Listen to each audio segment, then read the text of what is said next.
அனைவருக்கும் வணக்கம். சீத்தாப்பழத்தில் பல்வேறு ஊட்டச்சத்துக்கள் நிறைந்துள்ளன. சீத்தாப்பழம் நமது உடலுக்கு பல நன்மைகளை தருகிறது. சீத்தாப்பழம் மூளையின் செயல்பாட்டை மேம்படுத்தவும் நினைவாற்றலை அதிகரிக்கவும் உதவுகிறது. உடலில் உள்ள இரத்தத்தை சுத்திகரித்து இரத்த ஓட்டம் சீராக இருக்குமாறு பார்த்துக்கொள்கிறது. அனீமியா எனப்படும் இரத்த சோகை நோய் தாக்காமல் பார்த்துக்கொள்கிறது.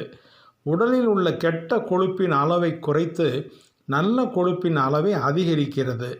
இதயத்தின் செயல்பாட்டை மேம்படுத்துகிறது. இதய நோய் வராமல் தடுக்கிறது. நரம்பு மண்டலத்தின் செயல்பாட்டை மேம்படுத்துகிறது. எலும்புகளுக்கு வலுவூட்டுகிறது. மூட்டு வலி வராமல் பார்த்துக்கொள்கிறது. புற்றுநோய் வராமல் பார்த்துக்கொள்கிறது. ஏற்கனவே புற்றுநோய் தாக்கியிருந்தால் அதன் செல்களை அழிக்கும் ஆற்றல் உள்ளது. சரும பிரச்சனைகள் வராமல் பார்த்துக்கொள்கிறது. கண் பார்வையை மேம்படுத்துகிறது. ஆஸ்துமா நோய் தாக்காமல் பார்த்துக்கொள்கிறது. வயிற்று புண்கள் மற்றும் குடல் புண்களை ஆற்றும் தன்மை உள்ளது. மலச்சிக்கல் பிரச்சனை வராமல் பார்த்துக்கொள்கிறது. நோய் எதிர்ப்பு சக்தியை அதிகரிக்க உதவுகிறது. தொற்று நோய்கள் தாக்காமல் பார்த்துக்கொள்கிறது. உடல் சோர்வை அகற்றி உடல் சுறுசுறுப்பாக இயங்க உதவுகிறது. இவ்வளவு நன்மைகள் இருந்தாலும் சீத்தாப்பழத்தை அளவுக்கு அதிகமாக சாப்பிடக்கூடாது. அளவுக்கு அதிகமாக சாப்பிட்டால் வயிற்றுப்போக்கு மற்றும் வயிறு சம்பந்தமான பிரச்சனைகள் ஏற்படும்.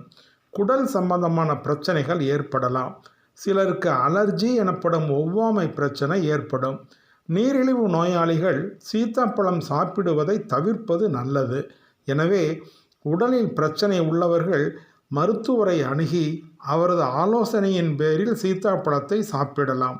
உடலில் எந்த பிரச்சனையும் இல்லாதவர்கள் சீத்தாப்பழத்தை அளவோடு சாப்பிட்டு வந்தால் உடல் நலமும் மனநலமும் நன்றாக இருக்கும் என்பது மிகவும் நிச்சயம். அனைவருக்கும் நன்றி.